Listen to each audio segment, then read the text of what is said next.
Hey everyone, welcome to the CrumeCast podcast. So today we're going to talk a whole lot about about me, my most unfavorite thing to do, but I think it's necessary for the flow of this podcast. So we're going to dig into a whole lot of different things. We'll start at my childhood, right? So I was raised in Mount Washington, Kentucky. It's still where I reside today.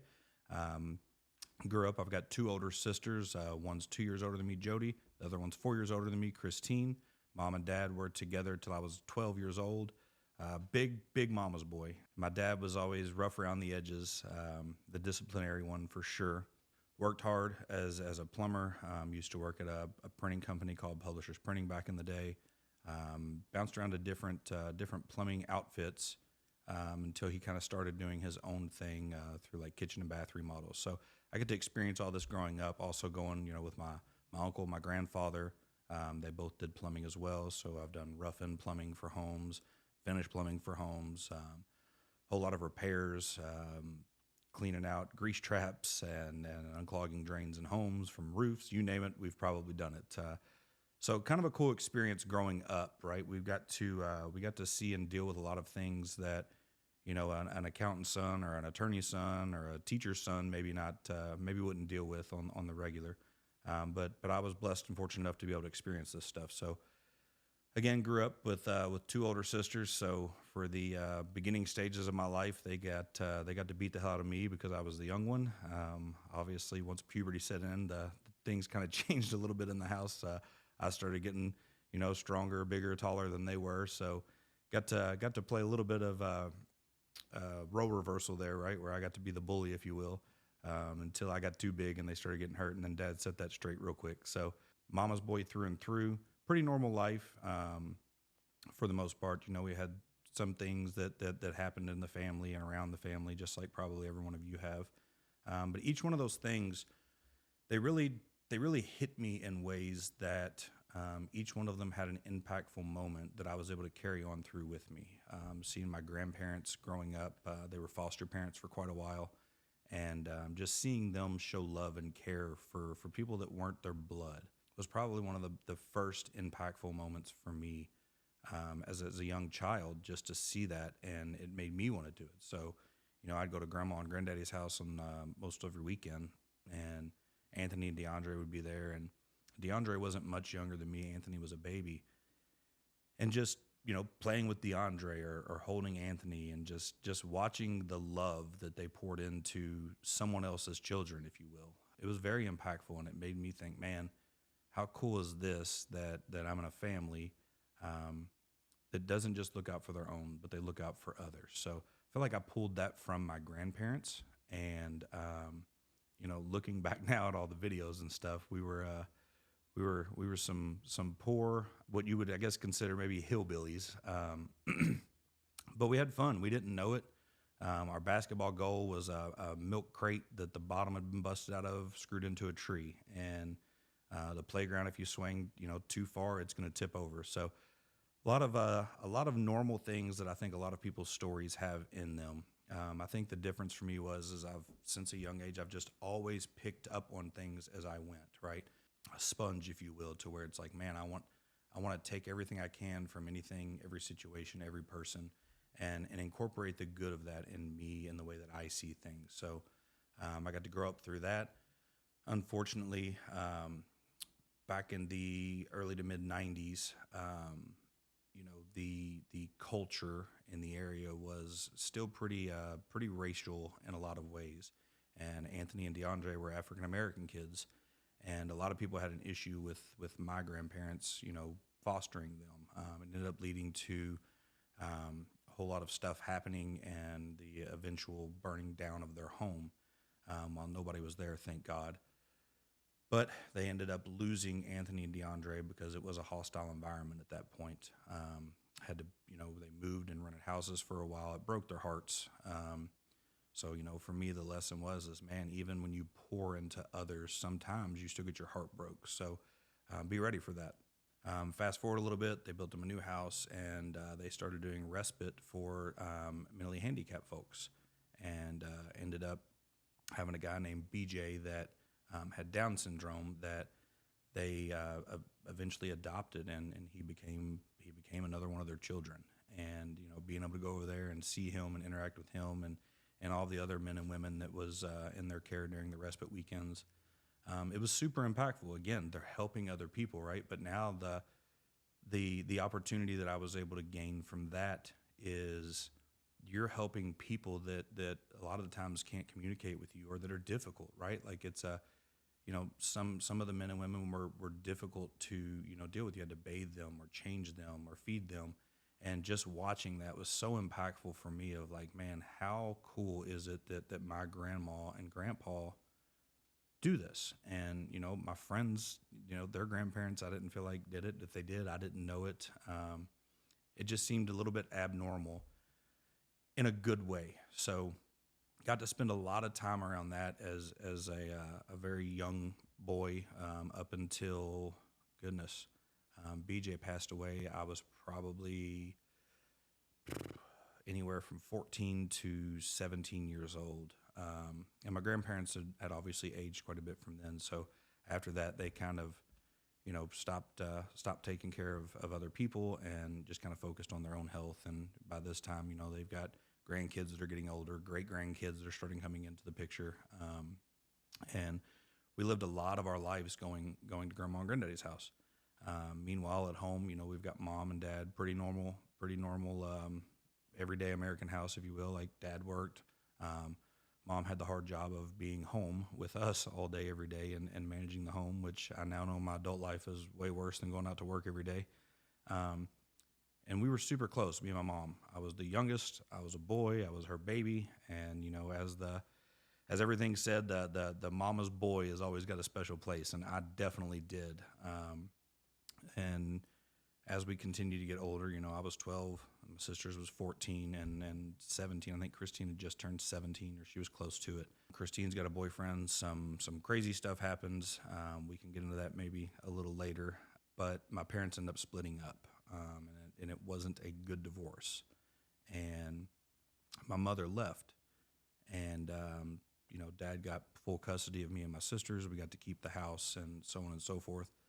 But that was a big, big moment for me. And I would say that one of the most impactful moments of my life was the night that I found out that was happening. They had hid it from me for a few months. I feel like everyone maybe in the whole world knew prior to me finding out. I was at a friend's house, and I remember it very distinctly. Phone rang, home phone, because that was a big thing then. And Todd, the neighbor, said, "Hey, boy, your daddy called. You need to get home now." Well, that usually meant it's not good when Dad calls and says you need to get home now. So ran out the door, ran across the yard. Their yard was diagonal to mine, so I'd come right out of the corner of their yard, across the street, into the corner of my yard. Ran straight up to the porch, opened the door, and remember it so vividly. My mom's sitting in the recliner right inside the front door. We grew up in a 3-bedroom, 1-bath. I think it's roughly 1,000 square foot home in a neighborhood. And she's sitting there. She's been crying. You can tell Dad's frustrated and upset as well. And he tells her, like, you're gonna tell him. I'm not gonna be the one to tell him this. And she lets me know that essentially in that moment that she had been cheating on my father. And that they were splitting up, and that she would be leaving, and I'd be living at home with Dad. And it broke me. I was 12, so I had 12 years of being a mama's boy, and now my mom is leaving. So how do you deal with that, man? Like, how do you go from 12 years of her waking you up, even dressing you and putting your socks and pants on because you're so tired you won't get out of bed, to you're leaving? It was tough, still tough. But man, how fortunate am I that I was able to experience that at an age that it could be impactful for me in a positive manner at the end of the day. Didn't feel like it then, but today I can sit here and tell you that if I could go back and change it and put my mom and dad together for my whole life, I wouldn't change it for the world. A lot more to the story on the behind the scenes hows and who's and whys of the, affairs, divorces. Found out my father had actually had an affair prior to that. Um, and, one thing just led to another, and they decided to call it quits. So she left.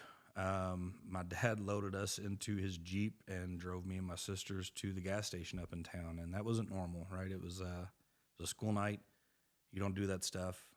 I knew something was up because they'd been letting me stay the night at friends' house during school nights. Looking back, they just wanted me to get the hell out of the house so they could deal with whatever was going on without me knowing. So they did the best they could to protect me from it until it was just inevitable. But we went to the gas station, and he just said, go in and get whatever you want. And again, that wasn't normal, right? Like if we went in and got a 20-ounce Coke and a bag of chips, like that was a big deal. So I knew things were bad when we were able to just drive to the gas station and get whatever we want, as crazy as that sounds. But we come back, and I'm processing, right? As good as a 12-year-old boy can process something like that happened. And I guarantee you that there's been millions of people that have a very similar story as I do. The divorce rate was insane for my parents' generation. And a lot of my friends' parents are divorced. So we've all got our own stories, our own trauma from that. But where it went different for me, I finally just needed to break. I needed to take a breath. So it was nighttime. I remember walking out the front door, walking down the driveway, and we had the trash can and the recycling bin at the end of the driveway, and the recycling bin was flipped upside down. And I sat down in the recycling bin, and I'm just crying. And I just remember looking up at the sky, just like, why? Why is this happening? And what I found out in my older years, which is what I would consider the Holy Spirit or God, something just told me, you've got a choice right now. You've got a path, and your path has came to a fork, right? You're no longer just the mama's boy that wakes up and she puts your clothes out or makes sure that you're on time or cooks you, breakfast or dinner or whatever. Like those days are gone. So when something changes, there's always a fork in the road with every change, and you have the choice today. It was a bad enough story that, man, I could have latched onto that. I could have drug that thing out for years and done all kinds of terrible things. I could have started drinking, acting out, just really whatever I want. And so many people would have just been so okay with, well, he went through a lot. And that was one of my paths. That was, turn right here. Turn right, take this path, be a victim, let everybody know that the 12-year-old mama's boy was hurt by the one woman that he loves. But that wasn't my path. My path was to turn left. My path was to use it as fuel and to tell myself that one day when I'm blessed with a wife, I will take care of her. I will treat her differently than I've seen in my parents' marriage. I will treat my children differently, and I will become a different version of what I have been through to this point. You see, because it was a great moment for the enemy to take over and lead me astray and allow me to become something that just sits complacent, right? Maybe ends up in jail, maybe ends up with a bunch of kids from different women. I don't know. I don't want to know. I didn't choose right for a reason. I chose to go left. And at 12 years old, it was the first real fork in my road. But I used it as fuel. And, it was still emotional. And obviously today as a 30-year-old man, it is still emotional. But man, when I get past the emotions of it and I really hone in on what I'm able to do from that moment, I wouldn't change it. I wouldn't change it. And I had someone ask me the other day, if you could go back and tell your 20-year-old or 18-year-old self anything, what would you tell him? I sat there for a minute, and I said, I wouldn't tell him anything. And he was like, well, it was a younger guy. I said, I wouldn't tell him anything, because every piece of pain that I felt throughout my entire 38 years, I needed to feel, because I am who I am today because of each of those forks in my road. each of the pieces of pain that I had to deal with. So why would I change that? If my mom would have stuck around, I probably would have been a mama's boy still.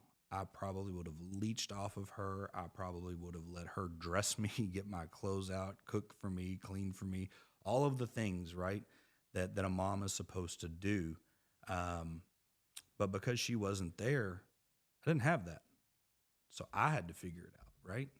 Dad was working and not to mention out of his mind trying to deal with the trauma that he was going through from everything. So that was the biggest impactful probably moment of my life to choose to go left. And from that point forward, I had decided that, anything that happens to me is nothing at this point, right? This this 12-year-old boy had seen it all. He'd been through everything, that nothing can knock him down now. And I decided to start, striving and not do things that you shouldn't do. Not to say that I didn't do things in my life that probably are frowned upon, but excessively or over the top, if you will, right? I'm not going to become a drug addict. I'm not going to become a womanizer or a rapist or a murderer, anything like that. It was a decision to be made then that, hey, I'm going to try to be the best version of myself, and things that happen for me, not to me, are only going to fuel me to be even better when I get through them. So I would say that for me was an amazing and rough moment. Fast forward a little bit, my dad, my sister's actually my 2-year older sister Jody, was friends with a girl from school, and her mom was having trouble in her marriage, and somehow my sisters ended up coercing her to come over and meet my dad. They hit it off. It's what dad needed at the moment. She was what dad was what she needed in the moment, and they every time that Shannon, my stepsister, would get dropped off, Angie and my dad would talk. How are you? Blah, blah, blah. And, she was always dressed to the tens, good looking. Dad looked like he had been through hell and back, just trying to manage a house with 3 kids and doing it all alone now, and financials and everything else. So it was a match that was supposed to happen. And, fast forward a little bit more, they get together, fall in love, get married, Shannon and her move in. And, now we've got,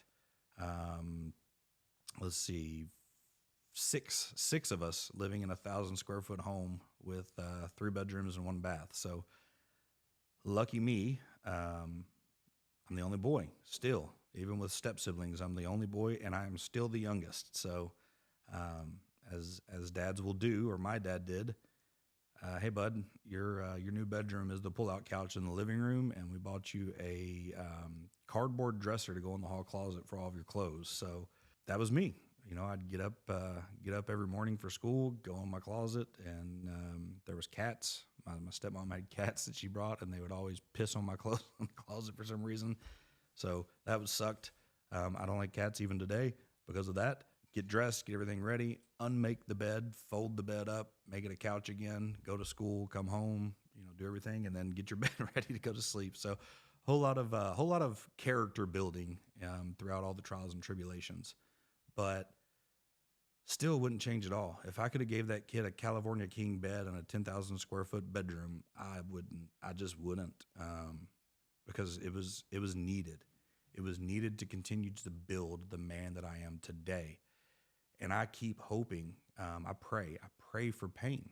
Keep putting pain in my path so that I can grow. You can't be successful without failure, and you can't grow without pain in some manner. If you want to learn how to speak a language, you have to put in the work. You have to study. You have to fail, stumble, fall before you can do that. And life is the exact same way. Nothing's easy. Nothing's free. Nothing's cheap. And if it's cheap, it's only going to be temporary. It's not going to be good. So I'm learning these things as I progress and keep going. And, I had a decent relationship with my mom after she left. We'd go over there on the weekends. But it kept getting more distant. I'd see her on the weekends, and then it'd be every other weekend, and then I would talk to her once a week, and then talk to her once every 2 weeks, see her every 3 weeks, kind of thing, until it just kind of faded off into, I'll talk to you every now and then. And that was hard. That was hard. It was almost like losing her again, except this time almost like she died. And I know that's morbid, and she probably won't appreciate that, but I still love her. I still talk to her today, just occasionally. But it's not a a mother-son relationship like I know that she wanted and I know that I wanted, but it's the mother-son relationship that I needed. And I can look at you and say that today with pain in my heart, but happiness in my mind, because I don't know what I would be if it wasn't that. So, um, moving forward, 15, I'm 15 now. I didn't realize it at the time, but around those same years, I always prayed. I didn't pray often. I wasn't very religious. Our family wasn't super religious. Um, but I would always say, man, let me find love early. Like, give me someone that I can love early and I'll never let them go. And I prayed for that. And I remember watching the Grammys or Oscars or something where all these people come rolling up in nice cars with the red carpets dressed to the tens. And they're just filthy rich. And I remember saying, like, man, God, if you ever gave me the opportunity to have even something similar to what they have, I would have more fun helping other people than I would spending that on myself. It took me years, recently, actually, in the last almost a year, for those two little prayers as a young man to connect to my adult life. And we'll get into that deeper as well as time progresses. But um, lo and behold, I'm on the school bus coming home from school one day, and there's this beautiful girl sitting in the seat, and she's crying. And goofy me, I'm not afraid to talk to anybody, and again, I'm not afraid to fail, so I have nothing to lose. I roll up next to her, sit down in the seat. Never met her before in my life, just knew that she was hot. And I said, man, you are way too pretty to be crying. And she smiled, and I was like, yep, gotcha. Asked her why she was crying, and she said that the boyfriend she had at the time was being mean to her and blah, blah, blah. And I was like, yeah, this is the one. I knew it at 15 years old. I knew it. I couldn't get her out of my head, and I was going to fight every freaking man in Mount Washington, Kentucky, or boy in Mount Washington, Kentucky that tried to screw that up. So I actually ended up fighting the one that she was dating. So that's literal. But it was something about her and something about the connection, just the immediate connection that drew me to her. And so she plays hard to get for a while. She's trying to figure out, what she wants. She was dating someone when I met her. So, I just thought I just got to be better than this guy. And that won't be hard. I'm not going to make her cry. And I just kept pushing that. And I showed up and I called her every night, every day, as much as I could. Cell phones weren't around then, so it was home phone to home phone. So hopefully she's home while I'm home. Ended up, she lived in the trailer park right up the road from my house. And I swear I think her trailer was bigger than our house. So I'd go up there and knock on her window or knock on the door and just hang out with her as much as I could. We were friends. I needed to prove myself, and I was okay with that. And I asked her to date me. And she was like, no. And she wasn't dating the other guy anymore. She was single. And I'm like, well, I want you to date me. And she was just like, no. And I'm like, man. So I'd wait a little bit and I'd ask her again, hey, can we go out? No. And I'm like, man, I don't know what else to do here. So I went home and I thought about it. And we'll get into this more when she's on here with me. But I had to do something extravagant, something to prove myself. And she said yes immediately. So we started dating. I was 15. I was almost 16. She was 15. The odd part of that is she didn't ride the school bus. Like, she never rode the school bus. I rode it like almost every day. But her grandpa, who she lived with at the time, always came and got her from school, but he couldn't do it on that day. Her boyfriend upset her that day. She was crying on the bus that day. Would I have ever noticed her if she wasn't upset? What would have happened if I was in ISAP or detention like normal in the school and didn't get to ride the bus that day? So many variables that could have kept me from locking eyes with her that day. But man, thank God that it did, right? My life is full of those. It's full of the 1 degree changes. So when asked what would you tell your younger self? Nothing, because man, 1 degree would change the entire outcome of my life every single day. So I wouldn't change a day because it would change the whole projection of my life. And I like my life. Me and her start dating. I thought my family was messed up. Her family's even more messed up. Um, Her sister is in prison. Her mom is she struggles with alcohol and drugs. Her dad was just not relevant in that moment. So for her, my family was like super normal, which was weird for me because my family was not normal for me. But I guess that's probably a lot of people's stories as well. Um, so we just started hanging out, man, and it's just great. And she had a niece and nephew. The nephew was one, the niece, I believe, was around six, that would come over all the time. And, through our relationship and getting closer, I found out that it was her sister that was locked up's kids. They had different dads, and Carly, the girl, was with her grandma, and her grandma also had Justice, but it wasn't his grandma, and she was older. And we would always watch Justice. He was one, and I was 16 at this point. Shelby's still 15, and it got to the point where she just basically told us like, "Hey, I'm too old to have him all the time, so I'll come get him when you guys go to school, and when you get out of school, I'm gonna drop him back off." So we're like, "Okay, like we love this kid." And again, reflecting back to my grandparents, it was just a natural thing for me, and I just didn't have a problem with it. He called me dad. I was 16 years old. He called me dad, and it was cool. It was a very cool thing. So that went on for about a year. I worked at Hometown Pizza after school. They allowed me to work probably more than I was supposed to. Allowed me to take pizzas home to be able to feed everybody. At this point, I was at Shelby's house way more than I was at my house. And it was her younger sister, her grandfather, her mother a lot of times, Carly, Justice. A lot of us piled in this place, and Grandpa's too old to provide. Nobody else is old enough to provide, and I guess the only person that wasn't able to. So that was on me, and I took that and worked. I was the best freaking pizza maker at Hometown Pizza's ever seen, and I'd still challenge anybody there today. But I worked and did everything that I could. My school, man, they were so supportive. I'm in debt to Bullitt East High School for my entire life just because of the people that were in my path when I went there that was supporting us so well and allowing us. I think they bought Christmas presents for Carly, Justice, Devin, like all kinds of support. They bring groceries. Take these home.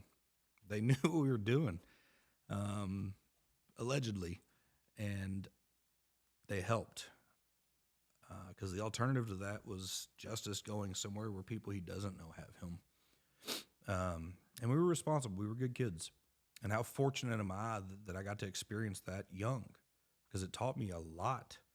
And it gave me and my wife a relationship, man, that would project our marriage into something that could sustain all storms. So it's good to start early. It's good to have some trauma and some shit early. And if you can weather that at a young age, the older you get, the better you get at it. So wouldn't change it for the world. Keep fast forwarding on. I graduated high school. I co-op, actually, my senior year of high school. I co-op with my dad's business. I think it was Crume Plumbing or Crume Repair at the time. And we're installing for Sears, doing appliances. And I get to go with my cousin every day after school and ride with him. And there's a whole nother episode with him in it where we kind of go into that a little bit more. It's pretty funny. But I'm learning from him. I'm learning, my dad took me with him, took me with him when I was young. Every summer I would work with my dad, and, he would teach me the tools. This is a crescent wrench. This is channel locks. This is flathead Phillips, basin wrench. This is how water works, drains work, etc. And I enjoyed it, but I didn't enjoy it. He wasn't the easiest to learn from, but he was really good at what he did. So I'm glad that he's the one that I learned everything from. But all these different things, right? Without going into 12 hours worth of story time about my life, all of these different avenues, right? All of these different forks in the road. Like, what if when Dad wanted me to go with him, I threw such a fit and and was just such a bratty ass kid that he was like, you know what, screw it. What if I would have done that? What if I wasn't on the school bus? What if we didn't have justice at an early age? What if Shelby's family was a perfect family and she was a spoiled brat that had it all? Like, what if I was that? The world's made up of what ifs, but only if you look at the what ifs and go, man, I'm glad they weren't. I'm still glad today that I have to get up and go to work. I'm glad today that the tenants in some of my buildings call me and have issues.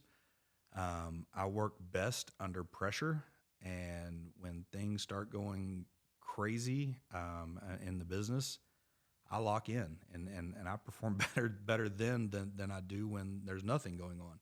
I say all of that to say that from an early age, I had to decide what kind of man I was going to be.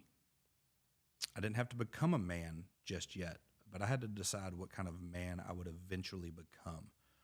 One that allows situations and problems to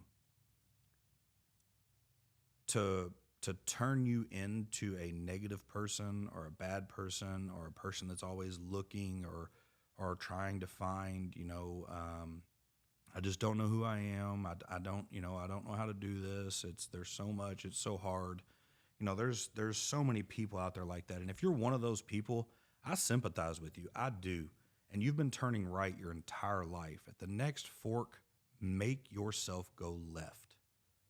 It's not easy. It's not a clear path of just perfection.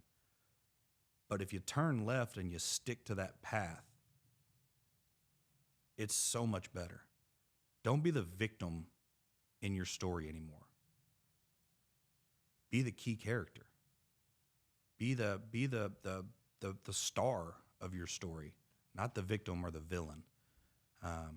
Be the Iron Man, the Superman, because that's what life is. Life is a story, and some of us have really cool ones. Some of us have very impactful ones. Some of us have very sad ones. And throughout all of my relationships with people and all the people that I've been fortunate enough to intertwine with over the years, they're all different. They're all different, but they're also all the same, right? You've got happiness, you've got sadness, you've got a victim, you've got winners, you've got losers. I mean, it all results in the same bucket or category.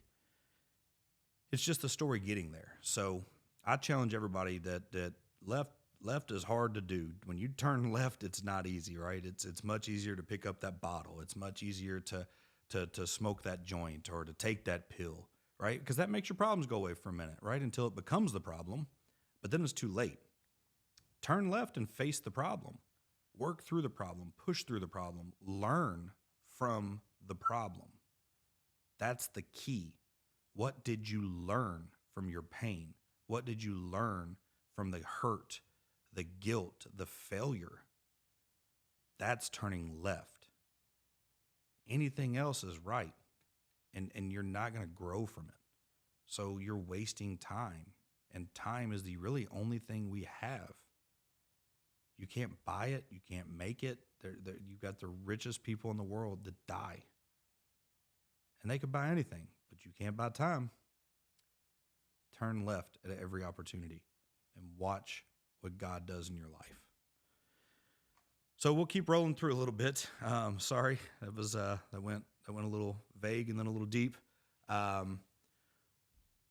So installing, co-oping my senior year, and decided I don't want to do this, right? I don't want to be slinging dishwashers around my entire life, going through this, going through that.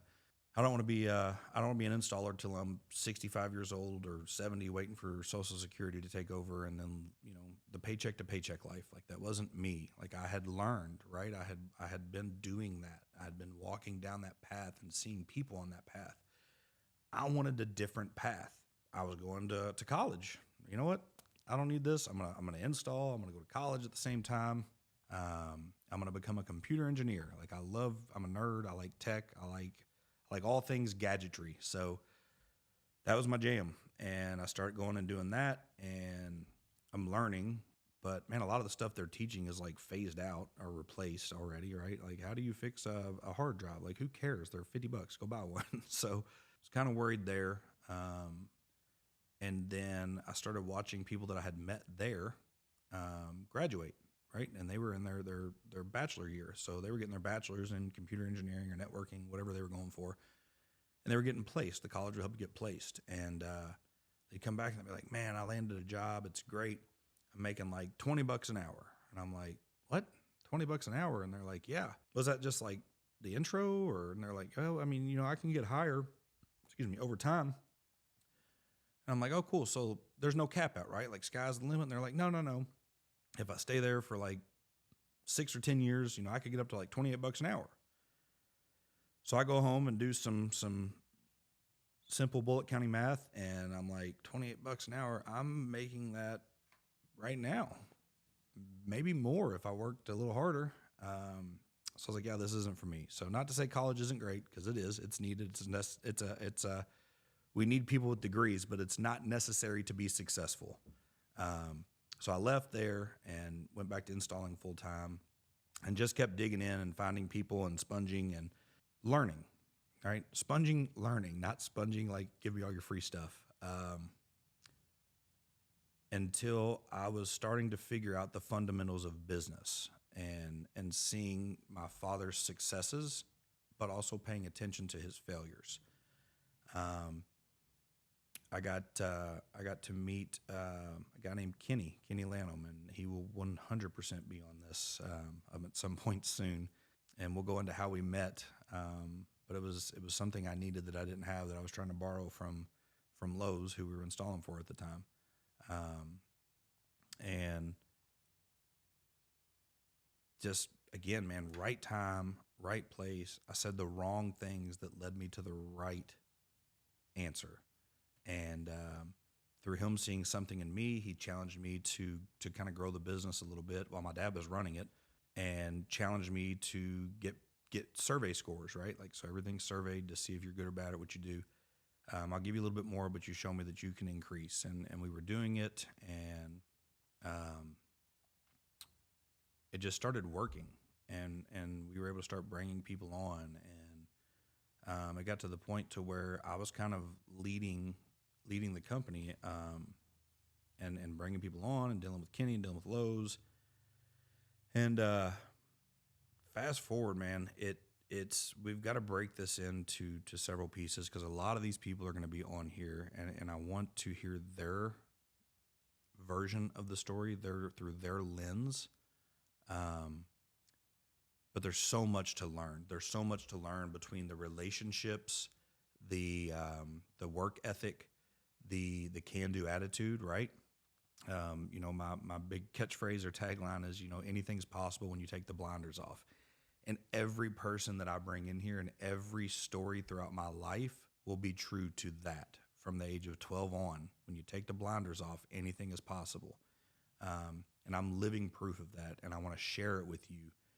And I hope that even if it's just one person hears this and they go, you know what, I'm going to try it. I'm just going to try it, and just don't give up. Don't give up. Don't try it and then go, well, I had to borrow money, or I had to sell my favorite car, or I had to do this, or I had to do that. Yeah, but that's part of turning left. That's what happens when you turn left. It's challenging. It's not easy. But man, if you just keep doing it, I promise at some point you'll land. You'll land where you're supposed to. You look at Steve Jobs, you look at Bill Gates, you look at Elon Musk, you look at Elon Musk. He just recently became the richest man in the world, and it wasn't very long ago he didn't have any money. He did his first business, sold it for a great amount of money, and then took all that money and threw it into a hope, into a dream. He turned left and said, let's try it. And people said, man, you've screwed up. You failed. You're gonna lose it all. What if he'd listened to those people? What if he turned right and was like, I need to keep this. This is my nest egg. Or I don't want to risk it. I don't want to turn left. I got to play it safe. He would have been okay, but he wouldn't be the Elon Musk that you and I know today. He wouldn't own Tesla. He wouldn't own SpaceX. He wouldn't have all of this stuff that he's a part of. Whether you like him, love him, hate him, dude made it work, and he did it with a lot of people saying that he would never do it. So that's the possibilities. Like, who is he? Where did he come from? Who is Steve Jobs? His parents weren't some mega rich players in the world that just spoon fed him success. His tagline was think differently. Think differently. That's it. That's all he had to do was think different than everyone else around him. And look at where he got. We've got the iPhone, we got the MacBook, the iPad, got freaking Mac everything now. And it all started in a garage with him and another guy thinking differently. What if he hadn't done that? What if he'd have turned right? Somebody's going to turn left. It just wouldn't be Apple at that point. So you can either be the person that uses all of the stuff that the left-hand turners use, or you can be the guy that turns left, or the girl that turns left, or the kid that turns left. And you can be the next Steve Jobs or the next Bill Gates. They've all got their stories. They've all got their forks in the road. They've all got their pain. But the one thing, I'm not Steve Jobs. I'm not Bill Gates. I'm not Elon Musk. I don't think I ever want to have that in my life. But we all did one thing the same. We turned left when everybody else was turning right. And you're going to hear me talk about that a lot throughout these, because it is the one truth in my success that just consistently rings true. If I feel it and it's not going to be easy, or I'm questioning it, but it seems like the right thing to do, we're just going to do it. We're going to roll the dice. We're going to see if it plays out. And if it doesn't, you know what? It's okay. We'll just keep turning left till it plays out again right. And that's what I'm hoping to get across on these. We keep fast forwarding, man. The business freaking blew up. I've got a lot of men and women that trusted me. Some from the beginning that I don't know why they trusted me, but they did. They turned left is what they did. And when I took over from my father, it's been roughly 10 years ago now. We did $500,000 a year in gross revenue with Crume Installations, the company. Today we do $50 million a year, and we're still growing and adding new areas, new categories. And my goal for the end of 26 is at least 75 million. That's my realistic goal. My unrealistic goal, which we hit quite often, is $100 million a year. So I want to take what it took me 6 years to do the first time and do it again in about a year. And we can do it. I have zero doubts. Zero doubts. I want to show you how we did it. I want to help you get there. I want you to take off the blinders. I want you to turn left when you think you should go right. I want you to sponge off of the people around you. I want you to learn from your pain. I want you to learn from your mistakes.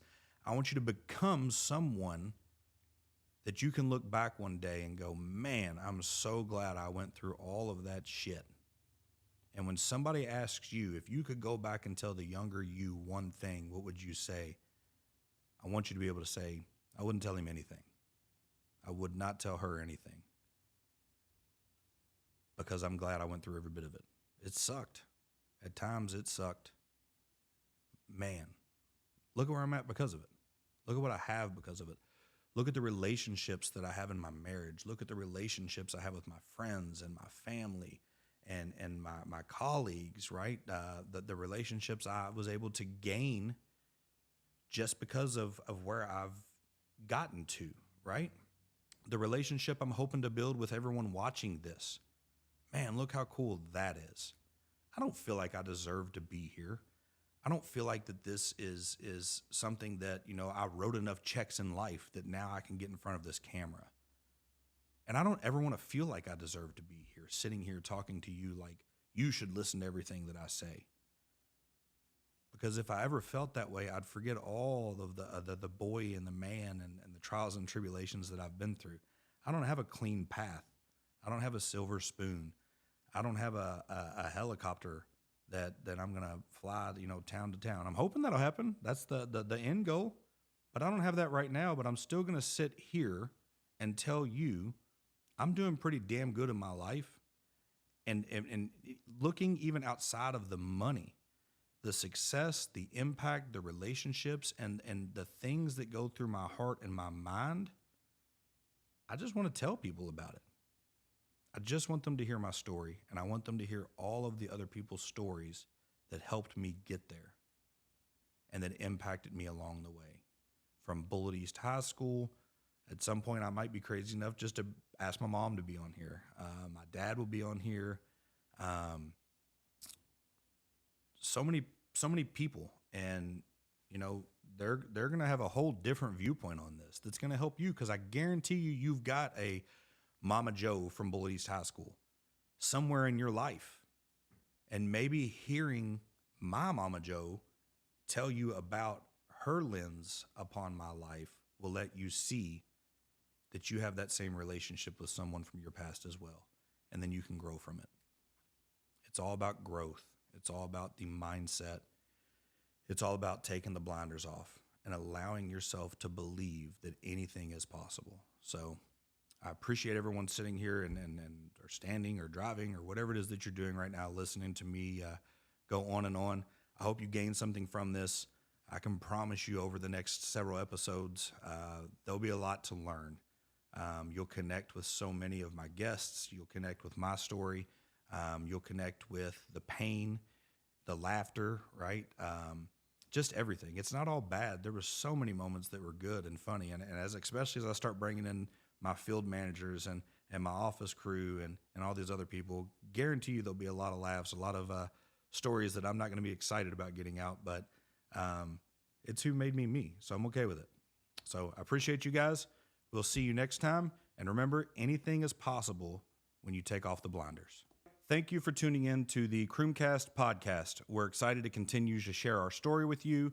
Our new guests that are coming on have a lot more to tell. You've got a lot more to learn. So we really hope that you keep tuning in, and we will see you next time. Have a blessed day.